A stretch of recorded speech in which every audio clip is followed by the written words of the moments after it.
it was differentiate y equals, it's 8 minus secant x over tangent x. Yes, I gave full credit for that. They took it one step forward, and I that's not crucial for me in this situation. They simplified it further. That's why they came up with a more condensed form.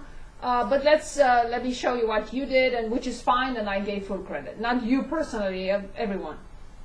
So y prime, I want to show a mistake that because we need to understand this moving forward.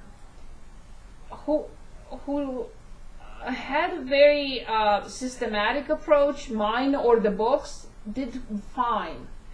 But some of you twisted this. So you put tangent prime times 8 minus secant x. I'm going to erase this, so don't write it. And then minus 8 minus secant x prime times tangent x divided by tangent squared. That is incorrect. Okay, this is not the quotient rule. The quotient rule says the top prime, not the denominator. The top prime times the denominator, not prime, minus the top times the denominator prime over the denominator squared. And by the way, I just remembered, some of you completely omitted the denominator. Not in this problem, but in other problems with the quotient rule. You copied the numerator, but you did not copy the denominator. Okay, so please be careful. Okay, so then I'm starting again. The top prime, 8 prime is 0, minus 1, secant prime is negative secant, because it's negative, secant prime is secant tangent, times the denominator, and you wrote squared, which is great, because times the denominator is tangent times tangent. Then minus, now I have to copy the numerator, times the denominator prime, which is secant squared, over the denominator, which is squared. Everything is good so far. Now, when you continue trying to simplify this, you will write negative secant x. This is an identity. And here's the identity. 1 plus tangent squared equals secant squared. So then tangent squared is secant squared minus 1. So they replace this by secant squared minus 1. Minus 8 secant squared x, and plus, careful, some of you wrote minus, plus secant cubed divided by tangent squared. Of course, x. You didn't have to do this. I mean, yes, it's nice to simplify, but I gave full credit. I added points to everyone who was on the right track. Okay, so then negative secant cubed, and then plus secant x, minus 8 secant squared, and plus secant cubed, only because these two go away. And yes, you can factor out the negative secant x, and then you get 8 secant x minus 1 over tangent squared. So this is a much more condensed form. I don't care for it. If you were on the right track and you wrote this correctly and you didn't fully simplify till this point, you got 100% on that. Yes, it's nice to see that these two terms go away, but it's not crucial. I'm not. Is this okay? Yes, thank you. My pleasure. Good. Next question. Anything else you would like to go back to? Anything else you missed or you didn't miss, but you want to see it, or whatever it is?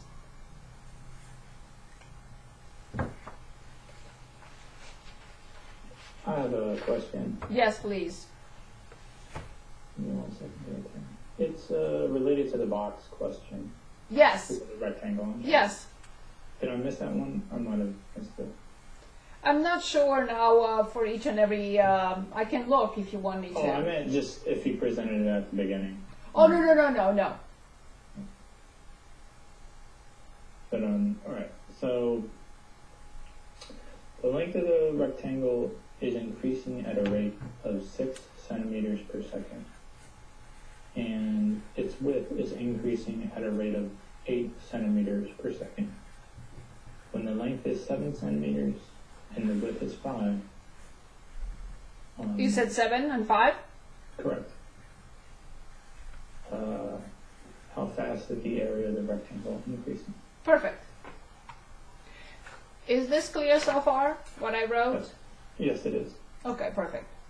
So, in that case, I have to first find the area, which is length times width.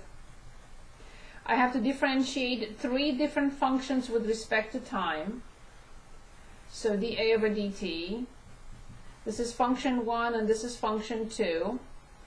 I differentiate the first function, but multiply by the second one, plus I multiply the first by the second one prime. And all I have to do is just plug in these numbers now. So dL over dt is 6, W is 5, L is 7, and W over dt is 8.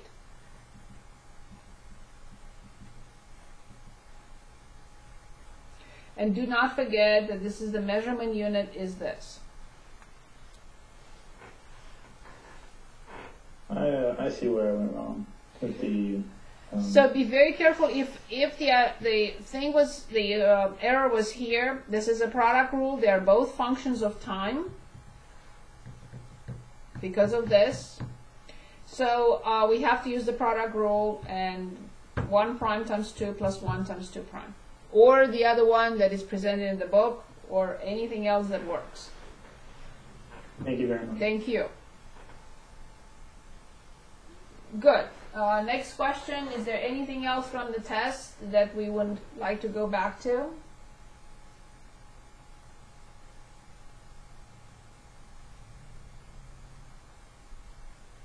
Anything else?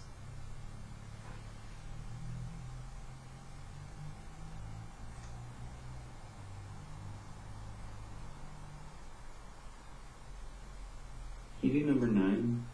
I don't know what number 9 is for you, so let's, if you'd like to give it.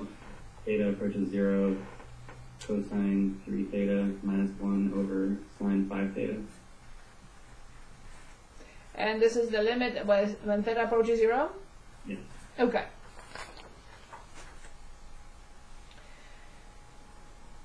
So, first of all, I try to see what it is. And not everyone I saw in your notes tried it. You just tried immediately to do something, which is not bad, but it's good to verify the type of problem or check what it is, right? What type of limit.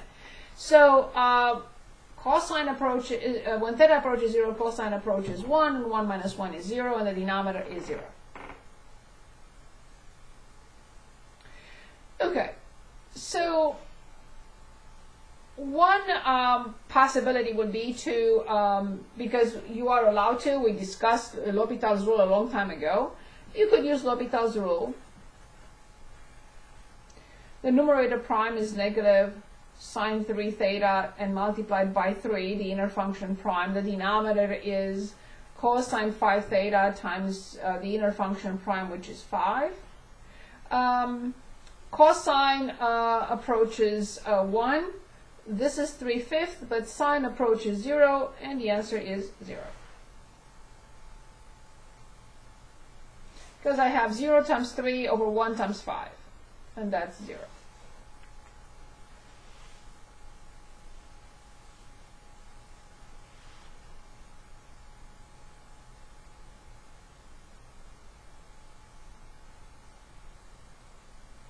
Any questions?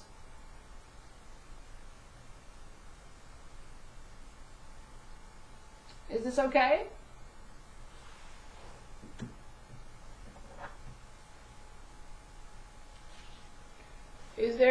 anything else we want to look at?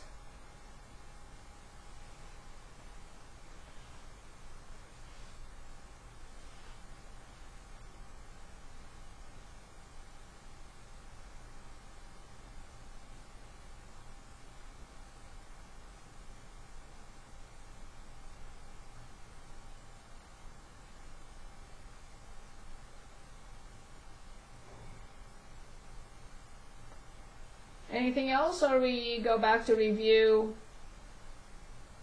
I know you haven't started studying this. I know you haven't looked at WebAssign. We can go back and from each section in WebAssign choose whatever you would like to review with. Wednesday, I will have to start Chapter 5 after 4.9. And we'll do whatever we can, as much as we can from that. But today I would like to get you started in 4.1, 4.2, 4.3, whatever you need me to do. Anyone?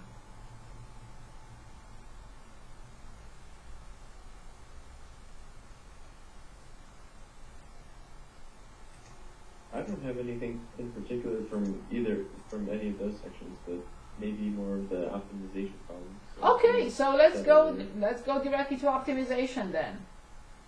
So would you like to choose anything from optimization? That's section 4.8. No, 4.7. Okay, so choose anything you like. Let's go to, I'm clicking on all assignments, and I'm going to 4.7. I see it. So view. Okay. It's a very good point. We didn't do enough with Newton's method, so we have to work on at least one, maybe two problems with Newton's method today.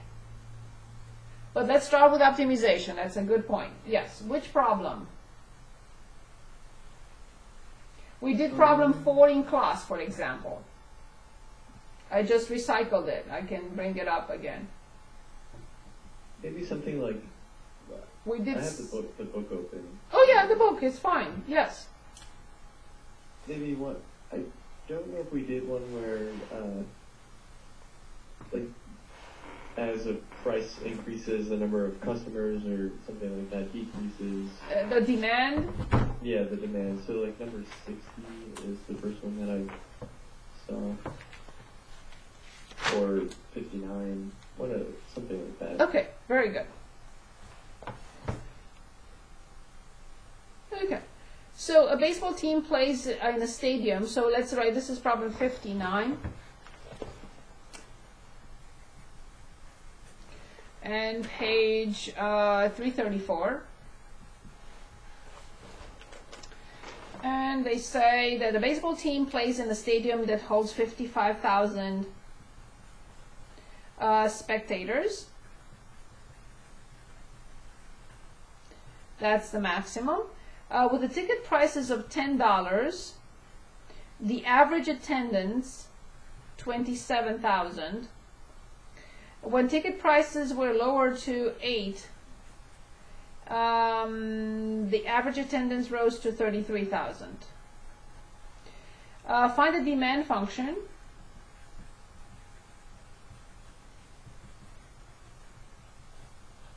And then, assuming that it is linear, very important.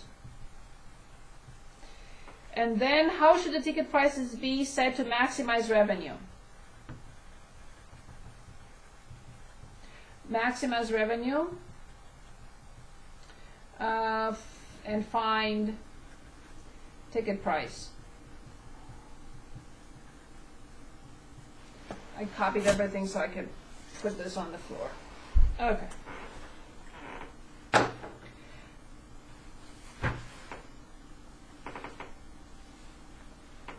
Very good. So we know that we would like to have the entire stadium occupied. 55,000. And that's our dream. But we really are interested more in getting the maximum revenue. So first of all, let's talk about what revenue is, and then we'll talk about the demand function, right? So first of all, the revenue is given by the number of tickets. So let's think how we want to, I'm just going to write it in plain English first of all. So number of tickets multiplied by the price per ticket. So this is the revenue function. That's how we get revenue. By selling tickets, and the number of tickets multiplied by the price per ticket, and that will give us the revenue. So we're interested in eventually finding the maximum, finding the ticket price that will give us the maximum revenue. Okay, so coming back to the demand function. The demand function is basically the number of tickets that we sell. Number of tickets sold. Please add that word in there, that's important. So it's the number of tickets we sell times the price per ticket. That will be our revenue. It's understood, but I think we should put the word in there. So the number of tickets we sell times the price per ticket will give us the revenue. So what is the demand function? The demand is the number of tickets. The demand may be high, or the demand may be low. So I know it depends on different things, but it also depends on the number of tickets. It depends on the price per ticket, not just on what teams are playing, because there may be $5,000 per ticket, but not everyone can pay $5,000 per ticket. So it depends on a lot of things, but it's in this problem, it's a linear function between the number of tickets we sell and the price. So we are told the demand function is a linear function. So, and now we are given some information for this linear function. If the price is 10, 27,000 are interested to buy. If the price drops to 8, which is by $2, then more people are interested to buy, like 33,000. So then,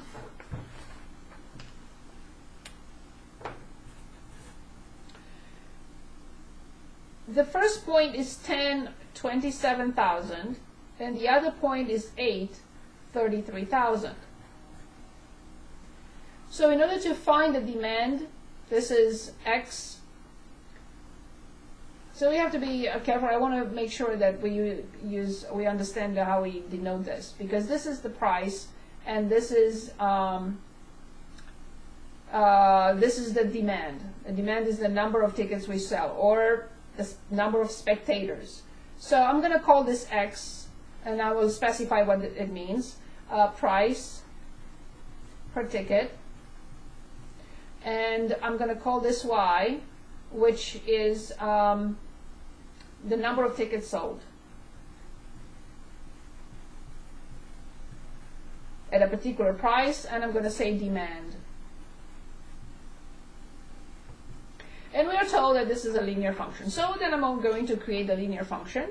So first of all, I have to find the slope, 33, or y2 minus y1 over x2 minus x1, which is 33,000 minus 27,000 divided by 8 minus 10. And then the numerator is 6,000. The denominator is negative 2. So negative $3,000. That's the price per tickets. So demand, number of tickets sold per dollar, per $1. So what does this mean before we create a demand function? It means that as price goes up by $1, the number of tickets sold, the demand, decreases by 3,000.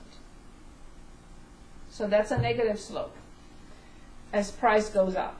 So then y will be, I'm going to write y minus y1, of course, m times x minus x1. I cannot do it in one step. So where this is negative 3,000, and I'm going to use any point, it doesn't matter. Let's say 10, 27,000. So for now we have y minus 27,000 equals negative 3,000 and x minus 10.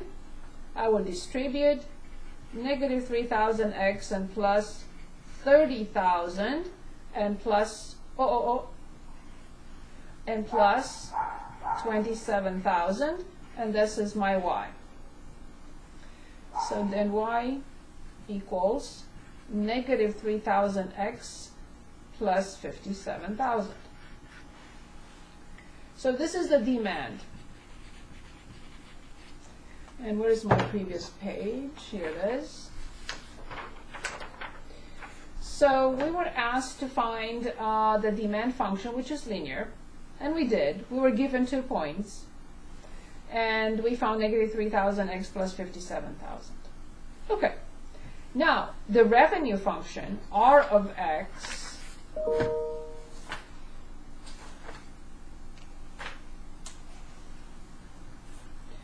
so the revenue is the price per ticket, and the price per ticket is x times the demand, x multiplied by negative 3,000 x plus 57,000. And that is negative 3,000 x squared plus 57,000 x. So we had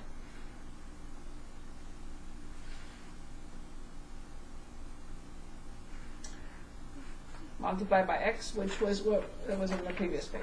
So number of tickets sold, that's a demand function, times the price per ticket. And now from here we want to maximize the revenue, so we will find the derivative and set it equal to 0. So negative 6,000 x plus 57,000 equals 0. And x equals 57,000 divided by 57 divided by 6. I'll simplify by 3. And by 3 I have 19. Is it, yes, it's 19. So this is dollars per ticket. And this is 8.5. But I haven't shown, and yes, you have other ways. It's not 0 and it's not infinity, of course. But I have to study the sign of this. And obviously it, I didn't write the derivative here. I should have slowed down. It's a linear function with a negative slope, so it looks like this. It comes from positive and goes to negative. And it's exactly what I expected it to do. And we know that... I'm sorry. How did you get that ticket price, that x equals 8.5?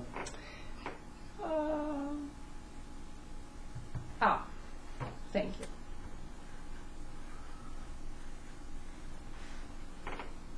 How dare you? I'm kidding. I'm sorry. My mind was 17 halves, not 19 halves. Sorry. Thank you, Sean. My apologies to all of you.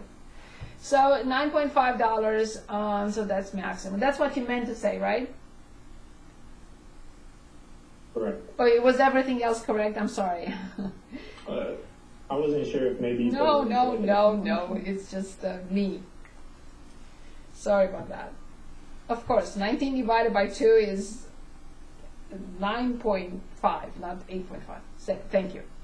Okay, so this is maximum. If I'm asked to find the revenue for 9.5, I will find it as negative 3,000 times 9.5 squared plus 57,000 times 9.5.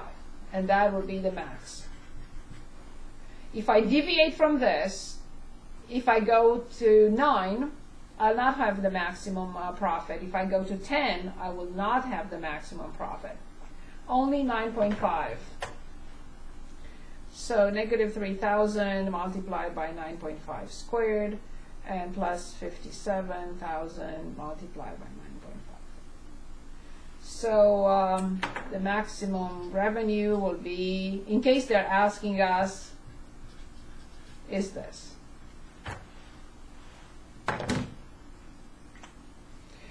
Any questions on this problem? Is there anything else? Would you like to look at WebAssign, or